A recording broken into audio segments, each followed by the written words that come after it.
Anyway, as we think about our attitude should be faith seeking to understand. It shouldn't be apathy seeking the path of least resistance. We shouldn't just be going for what's the easiest thing to believe. And it shouldn't be a secret unbelief seeking a dignified exit. Sometimes people, in a sense, are looking for an excuse to leave the faith. I've seen people that have done this, and after they've left and I've gone and talked to them about it, they said, "Oh, there were things that I couldn't understand and I couldn't find answers for, and so I thought, well, Christianity is not something I should adhere to." And when I ask them, who did you talk to? They usually say, "Oh, no one." And sometimes these have been people that have been my friends. They didn't talk to me. They know I know things, but they didn't talk to me about these issues. And so sometimes I think we have inside us a bit of a secret unbelief. We don't really want to believe, and so we just want to find some way where we can exit and keep our dignity. Sometimes there's an attitude of moderation seeking concession. You think, maybe we can change what we believe and sort of reinterpret the scriptures in order to make it fit with the culture that we live in. That's not an attitude I think we should endorse either. What is ideal is faith seeking understanding. We trust what God has written, we trust who God has revealed himself to be, and we, after that, try and work out how to understand it, all the while maintaining our love and our trust and our service to him. So when it comes to difficult texts, if you can't understand it, be patient, be seeking, because you might find that someone else understands it and they can help you, or perhaps it might just take you some time to work through things for yourself.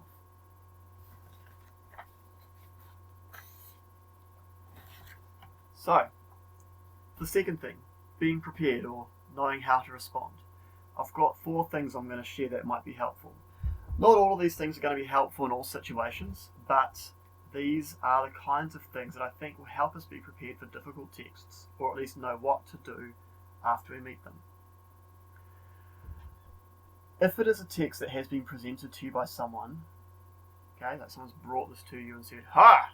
Look at what your Bible says. How dare you? Or how dare your God, and why do you believe in him?" I think we need to be comfortable to defer the conversation. If you don't know, just say.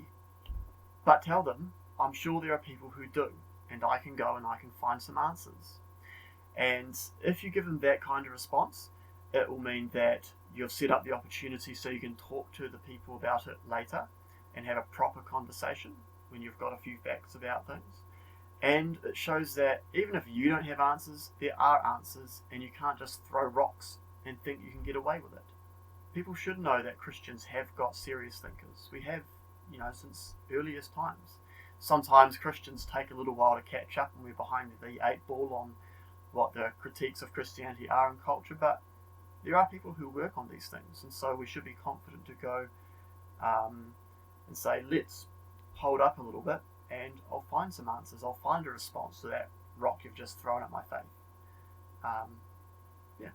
That's important. You don't have to have the answers on the spot. If you're some kind of theology professor, then maybe you should, but since most Christians aren't, why should we have to have an answer right here and right now? Just say, "Hey, I'll find an answer. We'll talk next week." If it's something that you've found yourself just in your own reading of the Bible, again, I'd say we need to defer things. Be patient. You need to recognize that you might not find an answer quickly, and that it might take you some time just to identify what exactly is the issue with what we're looking at. Why is this awkward? Why is this hard to accept? In Proverbs chapter 2, there's a good verse in chapter 2 verse 4 regarding wisdom. It says we should seek it like silver and search for it like hidden treasure. If we think that something is valuable and worth finding, then we're going to keep putting in the effort. It's not something we'll just give up on. We usually recognize that good things take time and effort to get to. And so the same goes for this. Be patient. Be prepared to defer having an answer, either for yourself or to share with someone else. That leads to a second point. Make use of the teachers and the thinkers that you have available. In our church at Lincoln Road Bible Chapel, I think we have more than our fair share of people who have a good education in theology and biblical studies. We've got plenty of people who have reflected, who have read, who have thought, who have taught, and we should make sure that we make use of these people.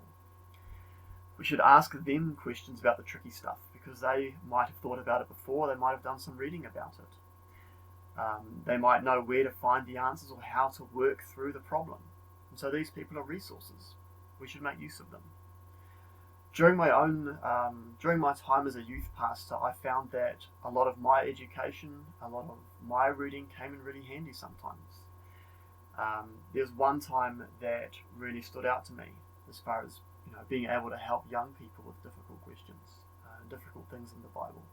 One of the youth group boys came to me and sent me a message and said, "Hey, what about that story in the Old Testament where Elisha, the prophet, had some boys teasing him about having a bald head, and he called some curse on them or something, and two big angry bears came out of the woods and maimed and slaughtered a whole bunch of these children. What the heck is that about?" And that's a prime example of awkward stuff about God or some godly person doing some really terrible things that doesn't seem to have any kind of condemnation in it, that that person shouldn't have done that. But in this case, as it had happened, I'd actually read something as a reader. Here, it's in our bulletin. It's like a little journal, comes out twice a year with all sorts of different articles on different things in the Bible or Christian theology. And there'd been an article called "The Curious Incident of the Boys and the Bears, 2 Kings chapter 2 and the prophetic authority of Elisha." And that talked about just that issue. It explains what was probably going on in that passage, how we should understand this issue of these bears coming out and killing these boys and why that might have happened. And what I was able to do is just summarize the argument, send it through to him on the email and say, "Hey, how's that? And this is the article I got it from, and if you want to read it, I can photocopy it and send it to you." And that really helped. It was good. Aside from that, there's been plenty of times when I've directed young people and said, "Look, go and ask some of these people in our church. Don't just ask me. Go and ask these old fellas in our church or these other people in our church and see what they have to say. Ask a few people, because if you ask a few people, you'll get a few different perspectives, a few different ways of thinking about the problem, and together you might find that a variety of ways of approaching the problem might get raised." It's a good idea, and I think it's something that we should be prepared to do as well. I don't know how much they did that, but that's what I recommended that they do. And that's what I recommend that you do, we do. The other place that you can easily find answers, dare I say this, is the internet. Simply by Googling the tough questions or the tricky verses, you can find some really helpful stuff. It is true, the internet is full of garbage, but at the same time there's a lot of helpful stuff as well. Because the Bible has been Google searched and all these problems have been brought up so often, what we find is that all the good answers and the good websites, or at least the popular ones, they end up at the top of the search engines, which means they're usually going to be pretty good. I'm not going to, don't sue me if you find something bad on the internet and you get sucked in by it, but the sources on the internet are really helpful. One useful website that's really dedicated to dealing with hard questions is Stand to Reason.